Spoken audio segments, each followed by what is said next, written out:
Welcome to the Ambitious Coach Podcast.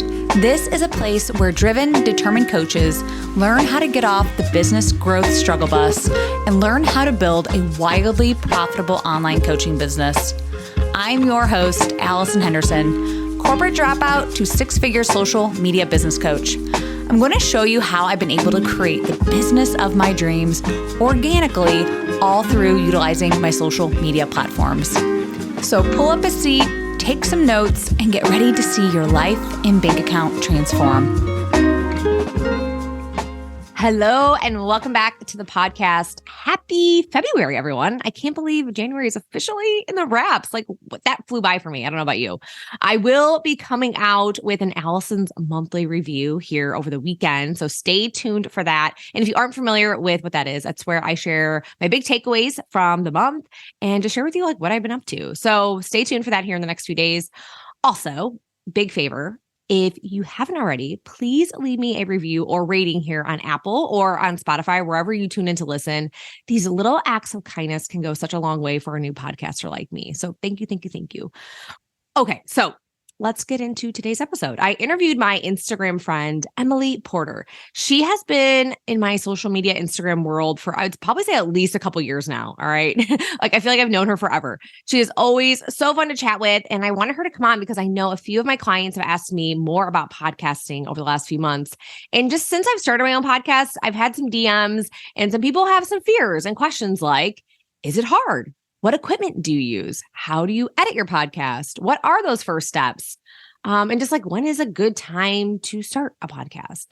And so I thought I'd invite Emily on, who is a podcast editor and strategist. Together, we combined our experience and expertise on the podcasting world and gave you some expert knowledge on how to easily get started.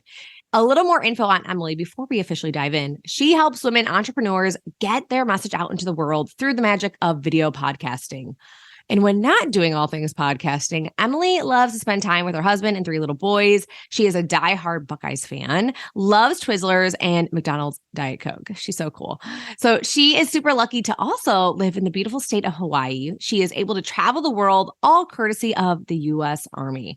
I'm excited for you to get to know her and learn more about how to start a podcast. So thank you for listening and enjoy. Hello, Emily. Welcome. I'm so excited that you're here today. Hi, thank you for having me. You're welcome. All right. So I'd love for you to tell the audience who you are and what are you all about? So I'm Emily Porter. I live in the wonderful world that is Hawaii. So all of you that are feeling the cold right now, I apologize. Yes. Aloha. We're so jealous. I'm in Indiana, and every time I see your photos, I'm like, this bee. I cannot believe that she just is in warm weather walking your dog. And I was like, ah. Yes, everyone. I got pictures of the snow yesterday, snowballs, snowmen, snow forts. Yeah. I was like, it was 80. I got nothing.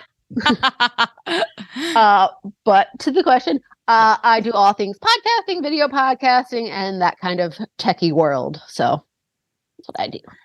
Love it. Yeah, Emily and I mean, she's been in my world on Instagram for many years now. And you always pop up and you're editing podcasts, editing videos. And I'm just I wanted to have you on because you just make this whole podcast thing so simple. And I just want everybody to know that if you're thinking about starting a podcast, it can be an easy thing for you to add into content that you're already creating. So I'd love for you just to kind of give a little bit of your expertise of what is that first step of starting a podcast if someone's really interested right now? I think if you're really thinking yes, I love to talk. I think that is also important that you actually like to talk. You don't have to be talking to other people, but that you actually enjoy talking, or what kind of conversations you want to have with your audience. They don't have to be long, but you have to know that you want to have some sort of conversation with your audience. And then you're like, hell yes, I want to start this. So, I mean, it's pretty simple. There's not a lot to get started. You don't need fancy equipment. You don't need all these, magical things. You need a computer or even your phone. I'm going to say keep with the computer, but I recommend a basic, simple mic that can cost you less than $100 and maybe a pair of headphones. And that's really all you need to get started. From a tech standpoint, it's not that much, to be honest. And you can do it on the cheap, and there are media hosts that are free. So you don't have to be like, oh my God, I need to spend all this money. No, you don't. Well, I think let's dive into that a little bit of like, what is a media host? Like, we start the podcast, I record it. So like I've recorded mine in Zoom before. If you have an Apple computer, I just did mine in QuickTime.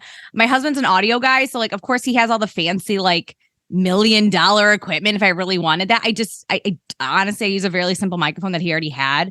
It's probably 10 years old. It's not like a brand new microphone by any means. And I have a headset that I've had this for like 5-6 years. And it's like, this was like maybe 40 or $50. It's nothing crazy, guys. But I think people get hung up of like, okay, I recorded the episode, but like, now what? What's this like media hosting? What does that even mean?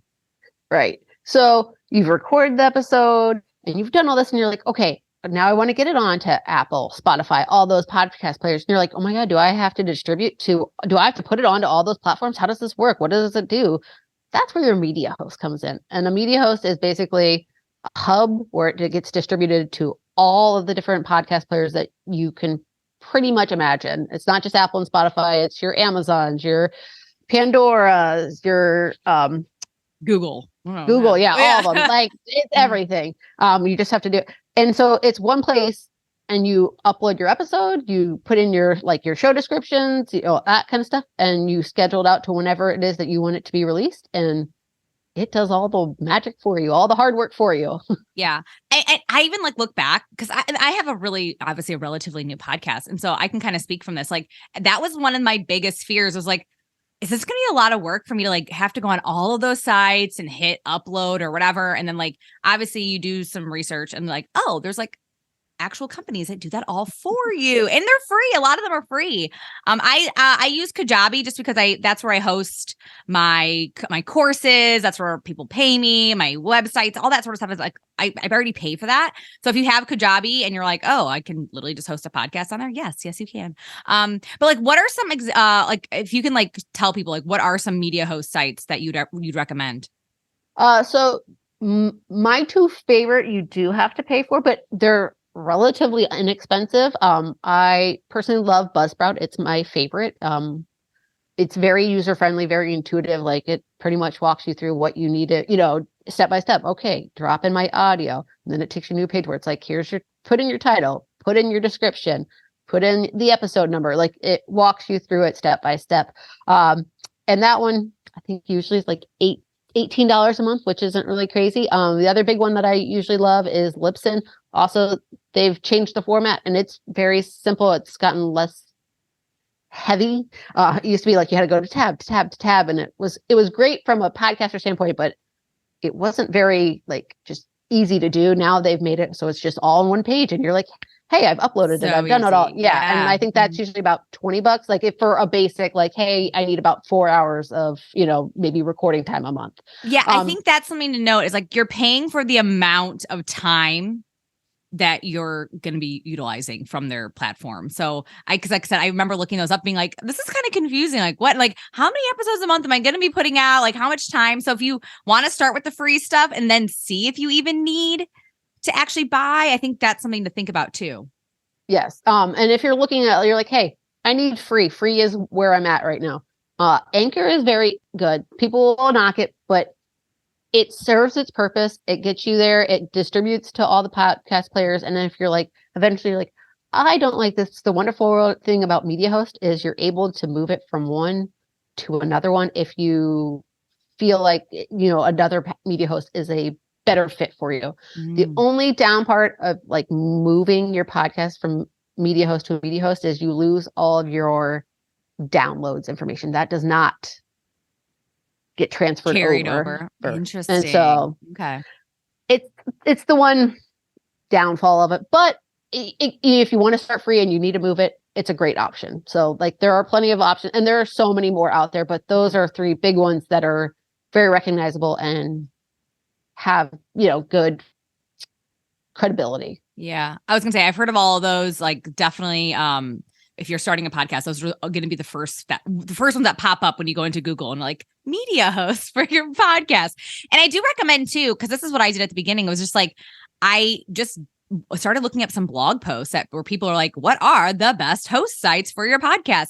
And they kind of gave like the checks of like how much time you're allotted and all that sort of stuff. And so if you're kind of confused on how all this works, head to YouTube, head to these free free blog posts that kind of just go through like why some are better than the others. Yes. And the other thing I love about Buzzsprout is it actually, when you join, it gives you, I believe, like you can actually start free. And so like, if you're like, I got everything ready, and then you don't actually start recording right away, it gives you can stay free, and you can actually stay free as long as I think you stay under like 2 hours. It's just that you then end up losing like your furthest, that word is not coming to me, but like the last episode, like, so it's like they'll only keep the most recent ones. So like, but at that point you'll know, okay, this is for me and I want to keep doing this. Okay, I can pay the money and I know how, what package is for me. So that's the one nice thing about Buzzsprout that I also like, is that it gives you the option to be free for a little bit, and then you can then change into a paid package. That's perfect. And like I said, like when it comes to like knowing, like, when is it that time that you're like, I know I need to pay for this? Like, do you have any like recommendations for that? I don't think there's a right time. Like, I had a previous client, loved her. We worked together for about 3 years, and she was on Anchor that whole entire time, and they had 40,000+ downloads, like, and never needed to change. She eventually changed platforms for other reasons, and I think that those were more personal reasons than like that Anchor wasn't doing its job. And so I think it's just a matter of like, if you're like, these aren't giving, because sometimes like Anchor, it doesn't give you the most detailed stats. So if you're looking to have more detailed stats, maybe like, okay, where is everyone listening? Does it give me, maybe sometimes they'll give you like an age range, that kind of stuff. Mm-hmm. Your free ones aren't going to give you all those more detailed stats. Whereas if you're paying for a package, they'll give you more detailed stats and more information. And like, you might be able to put in more ads or put in certain like promos and things like that, that you might not get on a free platform. So it just depends on what your needs are. Yeah. And this is something too, because I'm now starting to dive into this a little bit, is like looking, because I'm starting to get a bunch of emails that are like, hey, do you want to be a sponsor for us? And blah, blah, blah. And you're like, oh, this is interesting. But like, they are asking like for a lot of that stuff of like, what are your numbers? Where are they from? Like, we just send us over. And so I think that's why if you want to monetize and get sponsors on your podcast, that's probably really way more beneficial, is like looking into some of that paid stuff. So yeah, you can say, oh yeah, I have 10,000 downloads, or all my people live in Canada and the United States. So if this is where you're hyper targeting in the North America, bam, like I have the audience for you. Yes, exactly. But I feel like if you're just starting out and you're like, that's not on my radar, like, yes, it would be nice to monetize one day. Yeah. From a sponsor aspect, great. But like, let's just get started. I feel like it's always the better choice. Yeah. Yeah. And I'm not even looking to do that sort of stuff yet, because I definitely don't have enough downloads. Like, this is like a new podcast, So I always am like, I'm the one sponsoring my podcast, like my programs, my one-on-one, like that's when when I'm thinking about how can I actually make money from my podcast? It's literally just me buying, like, or having my audience buy me and my programs and my one-on-one offers. So I'd love for you, like, when is a good time? Like, I guess a lot of these people listening are kind of new to the coaching world, or maybe have been in this for probably like a year or two. Like, when would you even recommend somebody to start a podcast? For me, in my opinion, I don't think there's actually ever a bad time. So even if you're brand new and you're like, I just started I have a baby coaching business and I don't really know what I'm talking about.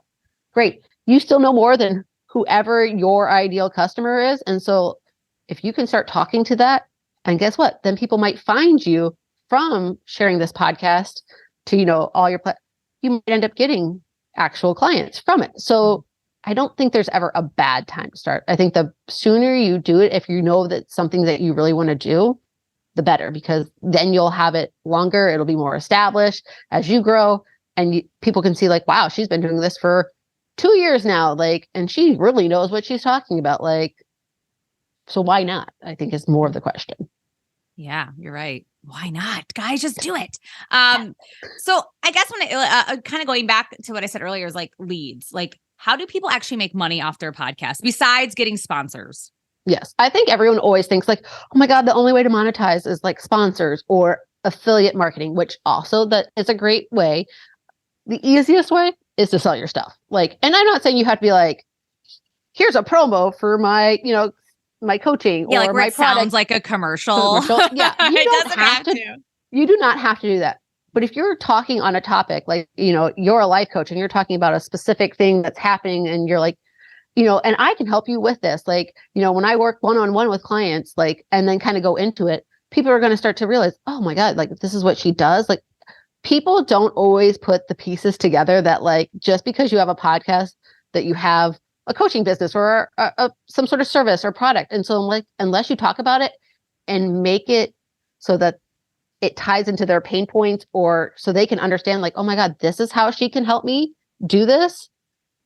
But then when they hear it, they're like, oh my God, like, of course I need to go check this out. And then you have the link in your show notes and they can go at least look at what you have to offer or go to your Instagram or your TikTok or wherever to get a better, maybe, get a better feel for you and like, know and trust you a little bit more. But it's just selling your stuff and selling it in a way that isn't quote unquote salesy. Yeah.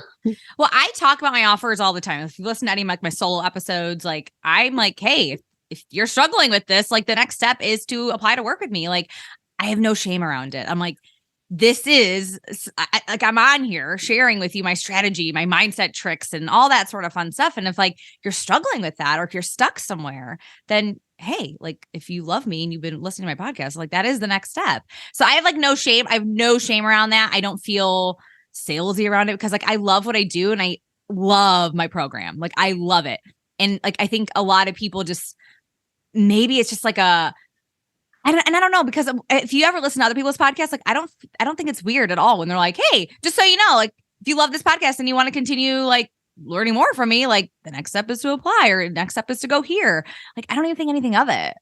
I love it. Like, right. I don't either. Like I was honestly just listening to a podcast yesterday and I love her. Like I randomly found her like searching on Apple Podcasts and I was like, oh, like let me take a listen to her. And I was like, oh, I really like her content. And like right now she's promoting her, like group program.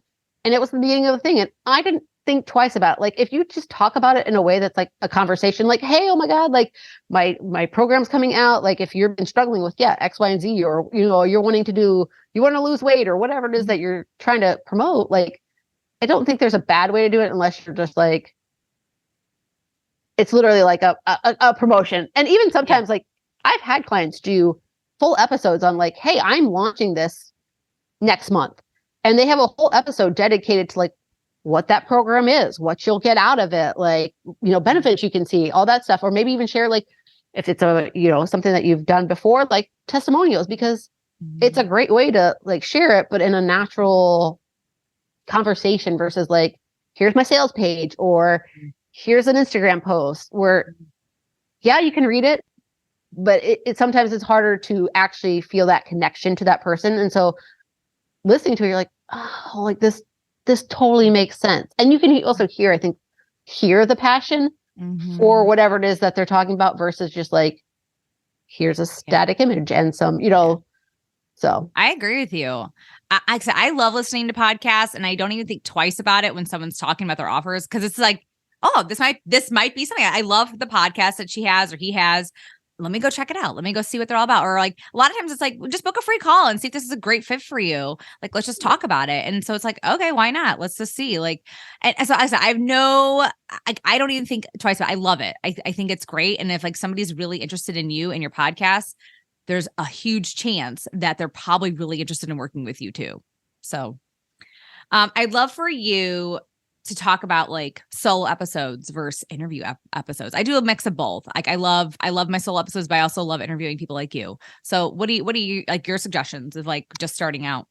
If you're just starting out, I think it depends on what your theme of your podcast is kind of like. If it's something where, it's more specific and like you're talking maybe like solo episodes can work better and sometimes interviews can be better. But I think I like the mix too, because I think it gets you get to know the person as like just themselves. And then you get to see like, okay, these are the people they kind of like work with or that are in their realm. And you kind of see different things that, could tie into whatever they've been talking about. So I like the mix as well. I think it just makes it it breaks it up. And so it's not like, oh my God, this person's, it's, and from the podcaster standpoint, it's really hard to do solo episodes sometimes, like continuously, like all the time.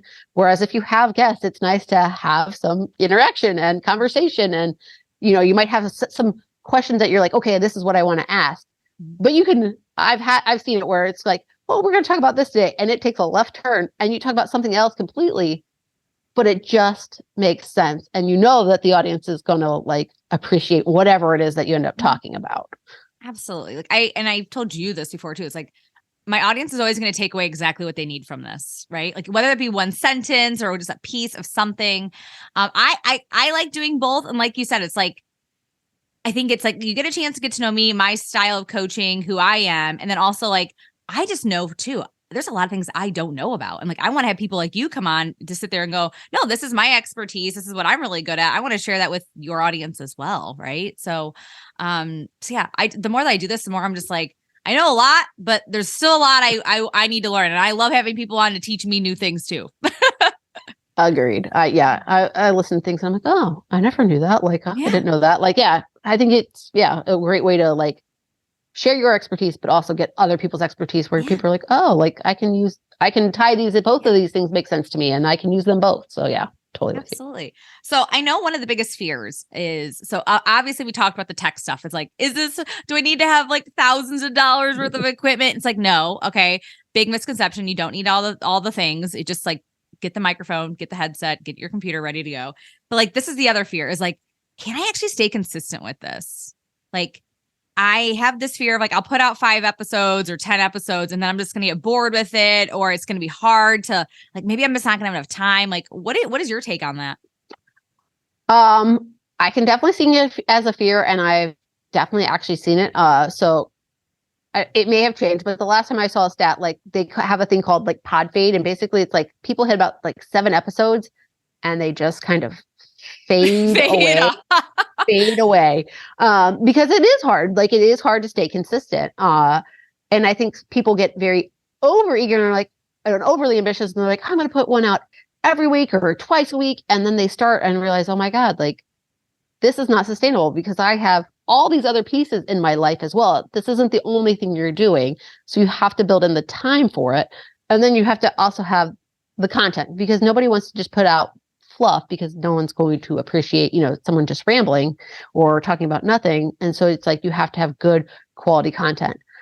So my favorite things are to do, if you're thinking, okay, like I want to start a podcast, is just like get a pen and paper, get your computer out, your notes and your phone, whatever, and just start writing let's start listing all the ideas that you possibly could talk about and think, okay, like, do these make sense? How can I use these? And then like, I would take some time, don't just maybe jump into starting that podcast and be like, okay, I have these like on my, social medias or wherever you're building your business. And you're like, okay, what questions is my audience normally asking me? How can I take these and then turn these into a podcast episode and then tie it from there? Because I think if you have a good foundation of like different topics that you can talk about, it makes it a lot easier to come up with the content. And so having a content bank and then maybe even building out, okay, like these are going to be like the first 12 episodes. Because if you can say like 12 episodes, you could be like, okay, this is either the first like 3 months of a podcast or maybe even the first like 6 months if you want to do every other week. And there's nothing wrong, by the way, for doing a podcast every other week. You do not have to do it every week in order to be consistent. Like it's whatever works, but that you can stay on this schedule. And so if you have 12 topics that you could talk about and you're like, oh my God, that could be 6 months worth of content, like, and that's what you can fit into your schedule, then do that. But always just kind of keep that bank. And when you see a new question come in or a new kind of, just jot them down. And that way you're never kind of like forgetting them because you're going to be doing those things anyway. Like if you're trying to write social media content or newsletters or blog posts, you're like, okay, what are people asking about? Like, this is the same thing. Or you can even use this as the top of your, marketing platform, and then use this to write that blog post, the newsletter, your Instagram post, your TikToks, like all that. You can use this one. Yes. Repurpose the one thing and make it to use it for all your other platforms. And so I would just say, make sure you have enough to feel comfortable starting and talking about. Yeah. Oh, do you recommend scripting things out, or like I know, like I've done both where like I literally just am like talking blah, blah, blah. And then there's times where I'm like, no, I want to make sure I'm hitting every single point. Like, what do you recommend people to do? So I've seen people script it, and I've seen I've seen it both ways. And I think scripting can work. I think it also just takes, it takes a lot more time because you're obviously having to write it all out and then, making sure that you're saying it. And sometimes I think scripting can make it feel very like, robotic or something. Yeah, robotic. Because you're not getting like the Yeah. the emphasis on something maybe, or the that true feeling. But I know it can definitely work. Or maybe if you're just really struggling, like I really just don't know what to say in an intro or something, just to get you started. I think that's a great way to get scripting. I always like to have, like, if you have something in front of you, make sure you maybe have bullet points of like, these are like, this is my main topic, and these are like the kind of sub things that I really want to like hit on. And then you could kind of free flow it from there and be like, okay, like, did I hit everything? Because the great thing also about podcasts is you can always cut something out if you're like, hold on, I need to take a minute to look at my, how I hit X, just look Y, at and my Z. notes here. Yeah. Like there's nothing wrong with that. I think as long as you maybe have like the bigger ideas of what you want to talk about, and then just kind of let it free flow from there. Like that'd be my suggestion, just to make sure like you're getting what you want to talk about, but it still sounds like a natural conversation versus I'm reading from a teleprompter or something like that. Like sometimes I can tell when someone's kind of like reading off of it, and then sometimes I can't. And I'm like, that's when I know you're really good, is because you do a little bit of both. And like I said, I don't think much about that. Like I want to make sure that even for myself, I want to just make sure I'm really getting my point across and I'm not leaving anything out. But yeah, it does take me it could take me an extra hour, sometimes 2 hours if I'm writing it all out. And then the ones that like, I'm just literally just me and the microphone, just kind of going like, that's it. And I just have like a few bullet points. Like, so it really all depends how much time you have and how your mind works too. Like if you have like ADD or like, sometimes it's like, no, I don't want to have to sit here for 2, 3, 4 hours re-recording. And I know from your perspective as like an editor, it's like how I don't want to go through 4 hours worth of content or audio to get a 20-minute episode. Correct. I would love for you to go into this though. Like okay, so the editing part, I don't think much about because I send it to my husband, and like you're like my husband, okay, in this situation. Yeah. You're an editor. Like when do you hire an editor, or when do you sit there and go, I can do this myself? I think if you're just starting out and you also have a good new business, I don't think it's necessary to have an editor if you at least can know, like, okay, like if you wanted to keep very natural conversation and you're just like, okay, I know I heard my dog barking here and I stopped talking, or like, like some sort of big mess ups where you're kind of like, you can go in, you've watched a couple YouTube videos that at least show you the basics of what you need to do, and you can maybe cut those out and add in like an intro. And you can always get your, like I always recommend having some sort of intro, even if it's just music or something where you're talking, that kind of thing. You can always hire that off of like Upwork, Fiverr real fast and have it like as a standalone, and you can just put it in. It's, save it, download it, and then put it on to wherever you're going to edit your music, your show. But I don't think it's necessary at the beginning. I think if you're starting to get busier and you're seeing the growth that you're wanting to see in your podcast, or you're like, I still love this, I want to utilize it to, grow my business, make money, that kind of stuff, and you're seeing some growth in your business, I think then that's a great place to hand it off, because depending on how much editing you want, or how, like you're like, my quality kind of sucks, and I could use the support or somebody to kind of just talk through some thoughts or, content, like, then that might be a great point to get an editor and who also knows a little bit, like, who can talk with you and strategize with you, even to be like, okay, like, this is ways to improve your mic, or, like, let's record here and see if it's better. And then they'll be able to take out probably more than you, because they're trained to hear like little noises that you might not even hear, or, taking out like the lip smacks, like, it happens. Everyone, the likes and stuff sometimes. Yeah. Because even for me, sometimes you don't realize how much you say some sort of filler word until you start listening. You're like, ooh. And I will say though, unless you're a person who really dislikes hearing the sound of their own voice, which is, yes, actually it's a real like condition. A real thing. Yeah. I mean, I know I hate listening to myself. Like if you're like, I can't listen to like the playback of myself, then also hire out, because you'll never want to do it. Like, and if you're like, the thought of editing makes you cringe, you're like, not from like a scared place, but like, you're just like, I hate it. I don't enjoy it. Like I'll push back putting out this episode because I don't want to edit it or I don't want to do this. Then that's also the time to be like, okay, let me find an editor. Let me find someone who can like at least do this quickly for me so I can, worry about things that actually I enjoy. And then I know that, hey, my episodes are going to be coming out consistently versus me pushing it back because I don't want to do this one thing to get the podcast out. Yeah. I was going to say too, like by perfectionism, like when I don't have to re-listen to it back, like my husband's like, you sounded fine. That sounded great. Like, what are you talking about? And I'm like, oh, okay. Like, but for me, like I'm listening to it from like my own, like, cause I am my biggest judge, right. In all of this. Yes. And he's like, it sounded fine. Like I have a little bit of a lisp. And so he puts this thingy on, I don't know what it, so it kind of like softens my S's. Yes. Yes. Like, thank God. Cause like every time I hear it, I'm like, did you hear that? Like sound? And he's like, yeah, I just took it out. I was like, oh my God, thank you. So it's like little things like that like, oh God, that really annoys me. But like he can take that out. And like, as an editor, I know you can hear that stuff too. And yeah, yes. Like, and that is a good point. I've actually had multiple clients who are like, I need to hand this off because I've been doing it. And I get like, so in the weeds of trying to make it sound like perfect. That they're like, it ends up taking me like 4 hours when it should take me maybe, an hour. And like, I also had a client for a while and we just to get the, so we were getting to know each other and like the style and make sure like I was on the same page of what they were doing. They would listen back and give me some like, like, hey, can you still edit this out? And a lot of them was her when she was maybe in an interview. And they were like things that I was like, no one cares about that.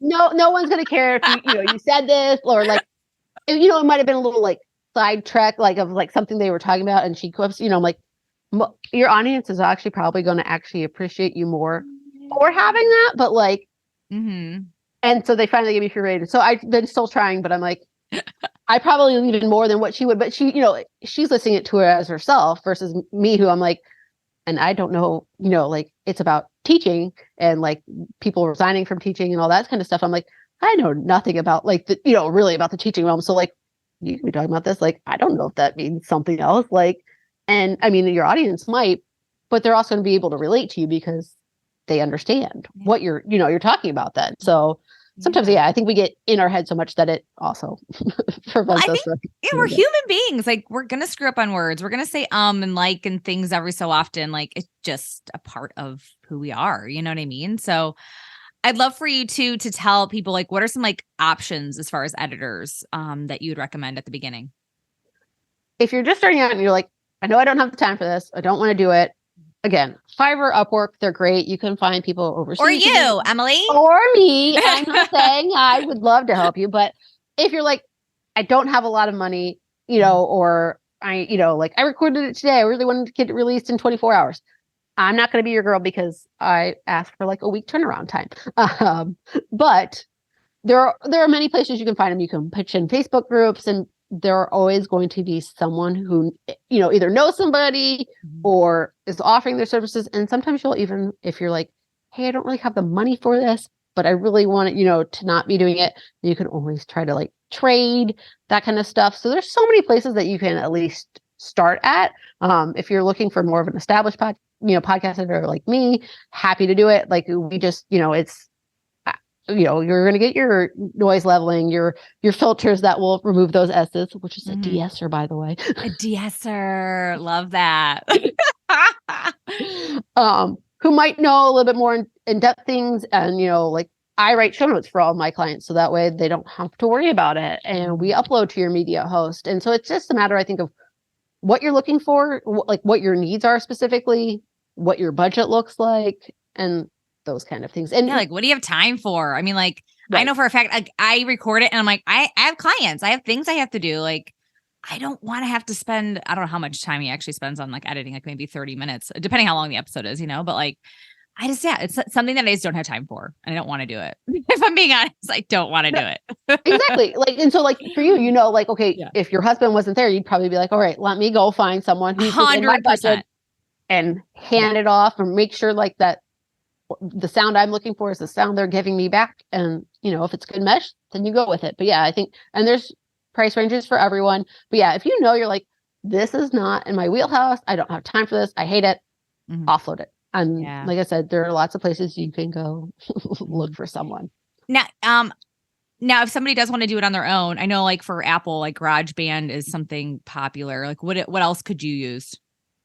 So if you have a Mac, yeah, I totally recommend GarageBand. That's actually still what I edited in. There is a like next level, but then you have to pay for it. So stick with free. That's always my favorite. I think it's on my phone too, right? Yes, it is actually. You can even do it on your phone. Yeah. If you have a PC, there's a thing called Audacity. You download it from the internet, and it will allow you to edit, and you can add in some filters from there as well. And even depending on what your media host is, and I say it depends on which one, some of them will even let you kind of edit within it. Like very simple editing. I think Anchor does. I know you could like upload it and kind of do some stuff there. So it depends also what media host you have. But yeah, I'm always for the free version of everything. So yeah, if you have a Mac of any sort, use GarageBand. And then if you have a PC, I always recommend Audacity because it is also free. And it's very simple. It's very understanding, and you can watch a couple YouTube videos and start to at least figure out, okay, like how do I cut this one big section out that is, me fumbling around looking for my keys instead of talking.